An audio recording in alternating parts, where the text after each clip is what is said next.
مجھے اور آپ کو اسلام یہ نہیں کہتا کہ تم اپنے اچھائیاں دیکھو، اپنے خوبیاں دیکھو اور دوسرے لوگوں کے آپریشن کرو، ان کی خامیاں دیکھو، ان کی پردہ داری کرو، ان کے عیب تلاش کرو۔ فرماتے ہیں کہ کسی دوسرے بندے کا عیب تلاش کرنے والا وہ بندہ ایسا ہے جیسے ایک مکھی کی مانند ہے کہ وہ پورے جسم کو چھوڑ کر ایک زخم کا انتخاب کرتی ہے۔ یقین کریں اللہ کے نبی حضرت محمد صلی اللہ علیہ وسلم کی حدیث ہے کہ تم دنیا میں رہتے ہوئے نا کسی کی پردہ داری نہ کرو، بلکہ دوسروں کے عیب پر پردے ڈالو۔ جب تم کسی کی پردہ پوشی کرو گے اللہ جل شانہ تمہاری پردہ پوشی فرمائیں گے، اگر تم کسی کی پردہ داری کرو گے اللہ جل شانہ تمہاری پردہ داری فرمائیں گے، حتیٰ کہ گھر بیٹھے تمہیں رسوا اور ذلیل کر دیں گے۔ اچھا دیکھیں، ایک ہمارا مزاج بن چکا ہے کہ ہم اپنے جو ہے نا اچھائیاں دیکھتے ہیں، خود کو دودھ سے دھلا ہوا سمجھتے ہیں، خود کو فرشتہ سمجھتے ہیں، اور دوسرے لوگوں کے ہم عیب تلاش کرتے ہیں کہ فلاں میں فلاں عیب، فلاں میں فلاں عیب۔ بھئی دیکھیں، ایک تو ہمارا تعلق اور ہمارا معاملہ جو ہے نا اللہ رب العزت کی ذات کے ساتھ ہے کہ نہ جانے کون سا کسی کا عمل اللہ کو پسند آئے اور اس کے لیے اللہ پاک مغفرت کے دریا بہا دے، اور سجدے کرنے والے، حج کرنے والے کو اللہ پاک پکڑ لے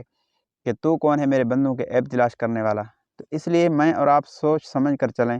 ہمارے ہاتھ اور ہماری زبان سے کسی مسلمان کو تکلیف نہ ہو۔ ہم دیکھیں کہ میری زبان سے اور میرے ہاتھ سے کسی کو تکلیف تو نہیں ہو رہی۔ آج یقین کریں اس زبان نے ایسی تباہیاں مچا دیں کہ گھروں کے گھر تباہ ہو گئے، رشتے تباہ ہو گئے، دوستیاں ختم ہو گئیں، اس کے پیچھے صرف زبان ہے۔ تو اس لیے آج ہمارا ایک مزاج بن چکا ہے۔ دیکھیں، آپ سوشل ورک کرتے ہوں گے، آپ کو سوشل میڈیا میں کئی بار دیکھا ہوگا کہ ایک بندے کو توفیق اتنی نہیں ملتی کہ اپنی محلے کی مسجد میں نماز پڑھے،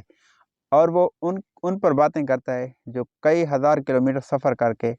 خانہ کعبہ میں اللہ کے گھر کا طواف کرتے ہیں اور مسجد نبوی میں جا کر نماز پڑھتے ہیں، وہاں نماز پڑھتے ہیں جہاں پیارے نبی حضرت محمد صلی اللہ علیہ وسلم نے امامت فرمائی، وہ نماز وہاں پڑھتے ہیں جہاں حضرت ابوبکر صدیق، حضرت عمر، حضرت عثمان نے نمازیں پڑھی۔ جو بندہ اتنا سفر کر کے وہاں نماز پڑھتا ہے اور یہ گھر بیٹھے جس کو اللہ پاک اتنی توفیق نہیں دیتا کہ اپنی مسجد میں نماز پڑھے، یہ ان پر باتیں کرتا ہے۔ یہ ہمارا ایک مزاج بن چکا ہے۔ تو خدا کے لیے ہم سوچیں کہ کم از کم بندہ اتنا سوچے کہ میں اپنی محلے کی مسجد میں نماز نہیں پڑھ سکتا، اور جو اس بندے کو اللہ پاک نے اتنا دور بلایا اور وہ خانہ کعبے کا طواف، اللہ کے گھر کا طواف کر رہا ہے اور مسجد نبی میں بیٹھ کر نمازیں پڑھ رہا ہے، تو وہ مجھ سے افضل ہے، ظاہری بات ہے نا۔ تو اس لیے اللہ تعالیٰ نے مجھے اور آپ کو ایک عقل دیا، شعور دیا، کامن سینس دی، تو تھوڑا سوچ لیا کریں بات کرنے سے پہلے کہ میرے زبان سے، میرے ہاتھ سے کسی مسلمان کو تکلیف تو نہیں ہو رہی۔ یقین کریں یہ چھوٹے چھوٹے عمل جو ہماری آخرت تباہ کر رہے ہیں، اس لیے بات کرنے سے پہلے ذرا سوچ لیا کریں، تو یقین کریں اس پر پچھتاوا ہمیں نہیں ہوگا۔ تو اس لیے میری بات اچھی لگے تو بھائی کے چینل کو سبسکرائب کرنا۔ اللہ آپ سب کا حامی و ناصر ہو۔ اللہ حافظ۔